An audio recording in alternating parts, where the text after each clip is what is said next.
Beginilah kehidupan saat ini, menggantungkan diri pada teknologi. Bersama satu meja, tapi sibuk sendiri. Berjalan beriringan, tapi tak saling memandang. Akankah terus begini? Pernah nggak sih kalian menghitung berapa lama dalam sehari kalian buka Instagram atau Twitter atau Facebook atau TikTok atau aplikasi medsos yang lain? 1 jam? 5 jam? Atau dari pagi sampai malam kalian buka medsos terus di smartphone kalian?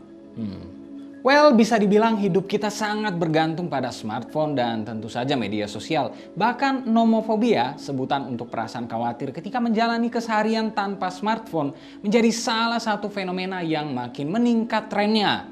Studi bahkan menyebutkan bahwa prevalensi nomofobia di negara maju dan negara berkembang berkisar antara 77% hingga 99%. Menariknya, seolah paham konteks ketergantungan itu, perusahaan-perusahaan teknologi justru makin gencar menawarkan inovasi untuk membangun universe yang makin kuat di media sosial. Salah satunya adalah yang beberapa waktu lalu diluncurkan oleh raksasa teknologi global Facebook lewat Metaverse yang sesungguhnya membuat kita mempertanyakan ulang kebangkitan feodalisme model baru bertajuk Techno-Feudalism. Ini dia, negeri dongeng interaksi sosial berbasis 3D virtual environment tanpa batas. Welcome to Virtual World Metaverse.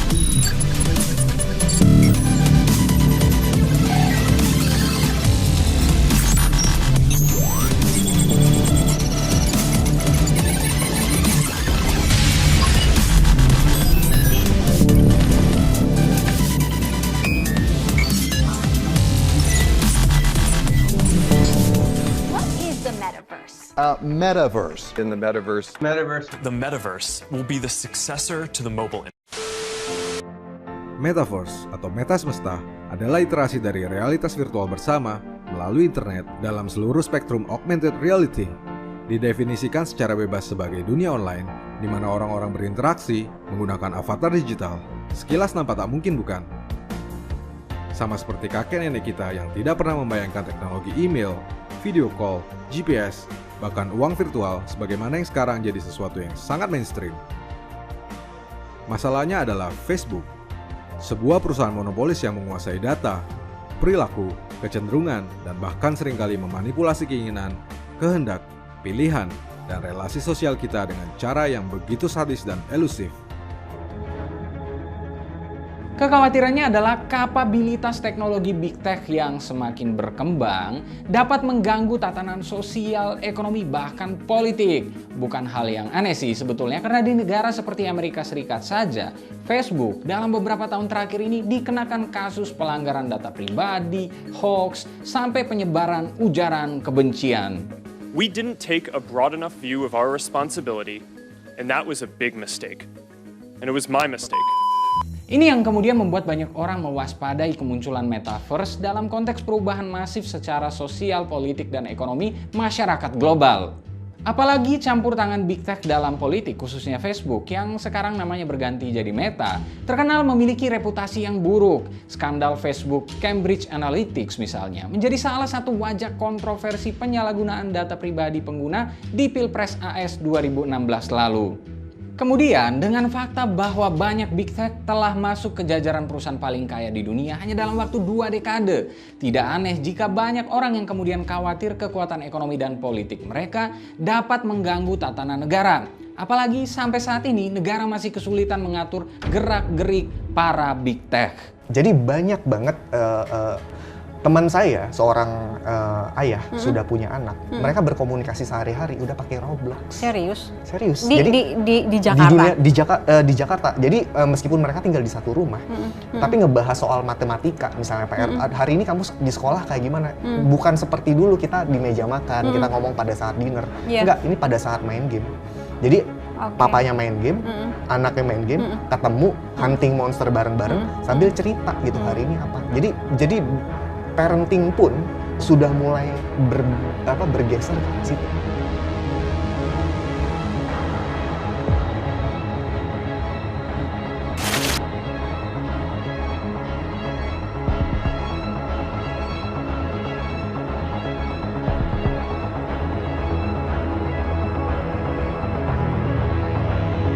these systems will change the way we live. Imagine, for example, a baby growing up that's got their best friend is not a human, it's a computer. How do you feel about that? So here I've got a joystick, I've got a helmet. That's right, and you just put the helmet on like that. And of course you see that you have a gun in your hand, and to fire the gun, you simply press the trigger. The game board consists of several checkerboard platforms floating in space.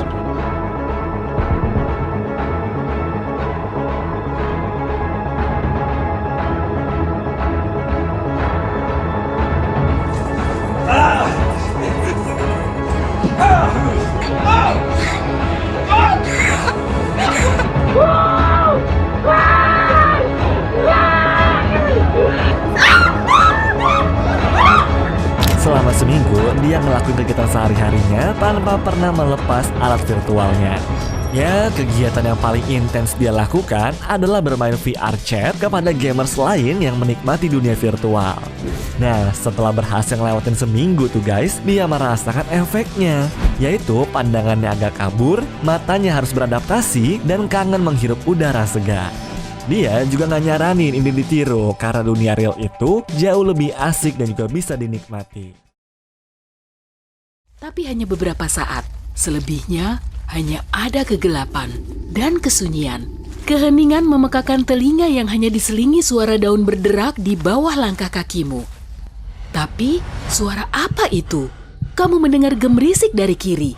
Matamu segera membelalak ke sana. Bulu kuduk di belakang lehermu berdiri. Suara gemerisik bertambah, tapi kini dari sebelah kananmu dan kian dekat, jantungmu berdetak lebih cepat, diikuti tarikan napasmu. Kamu meringkukkan bahu demi melindungi leher, kamu pun membungkukkan punggung demi melindungi organ dalammu. Kamu seperti anak ayam yang ketakutan, karena nalurimu, tubuhmu kembali terkendali, dan nalurimu segera melindungi area rentan di tubuh.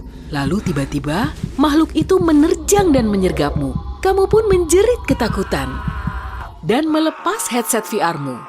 Selama ini, kamu rupanya cuma duduk nyaman di rumah, tapi pengalaman tadi nyata sekali. Tubuhmu bereaksi terhadap setiap stimulus, cahaya, suara, dan gerakan. Saat mengenakan goggle tebal itu, kamu bukan cuma melangkah ke realitas yang berbeda, kamu juga memasuki tubuh virtual. Dan tubuh ini benar-benar bisa menipumu di dunia nyata. Tapi, mari kembali sebentar. Mari mengenal VR perlahan-lahan. Ingat, permainan horor bukanlah untuk pemula. Semua pemula pasti mempelajari semuanya pelan-pelan kan? Jadi, mari mulai dari yang mudah. Ambillah kursi supaya kamu tidak main sambil berdiri. Itu saja membuatmu pusing, terutama saat tubuh virtualmu belum muncul di permainan. Kakimu tidak terlihat di bawah, dan kamu serasa melayang. Lumayan keren, tapi melihat ke bawah tanpa ada yang menopangmu sangatlah membingungkan. Dan bukan cuma tidak memberimu kaki, permainan ini juga membuatmu jatuh dari lubang di bawah. Respon tubuhmu tentu berjongkok dan meraih lantai di bawah.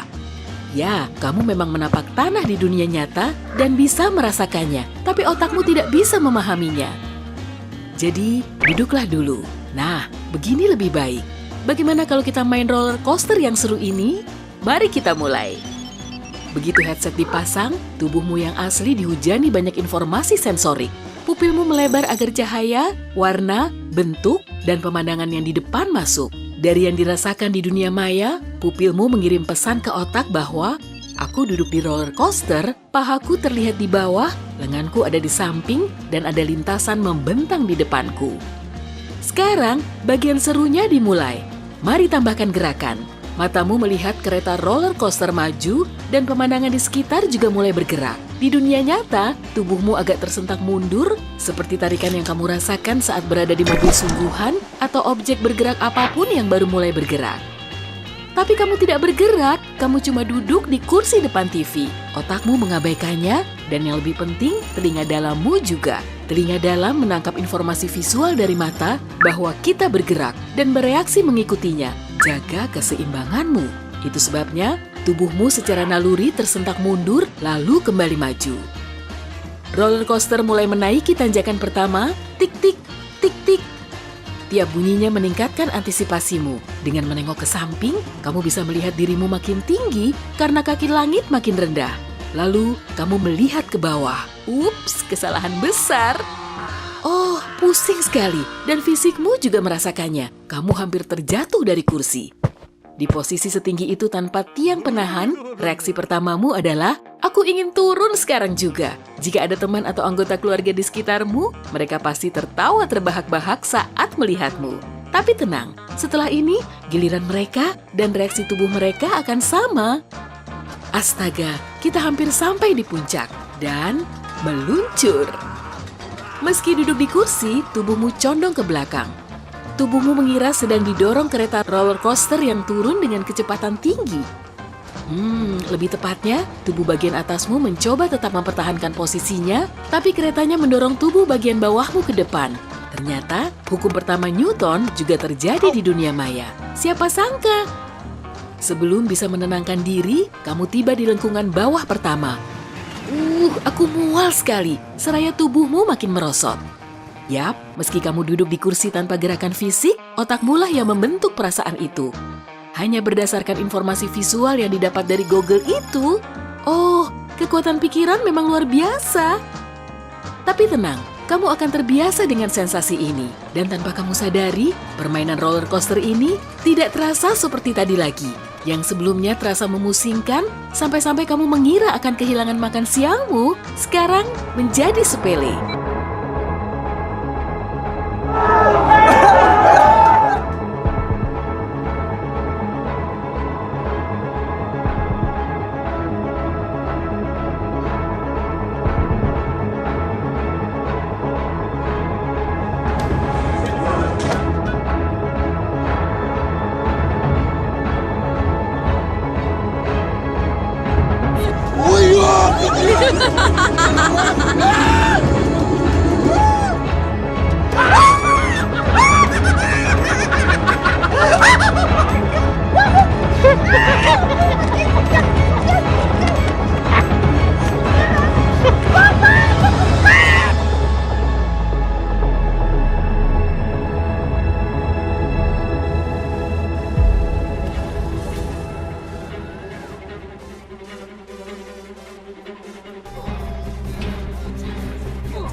James Halliday saw the future, and then he built it. He gave us a place to go, a place called the Oasis.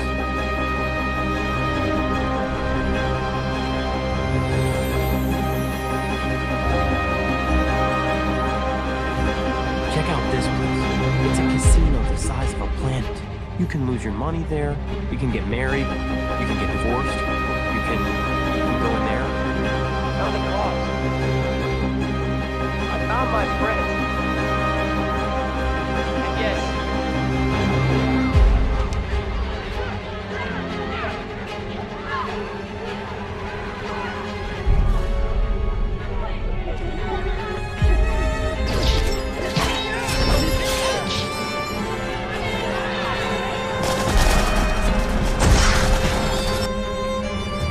What's going on out there?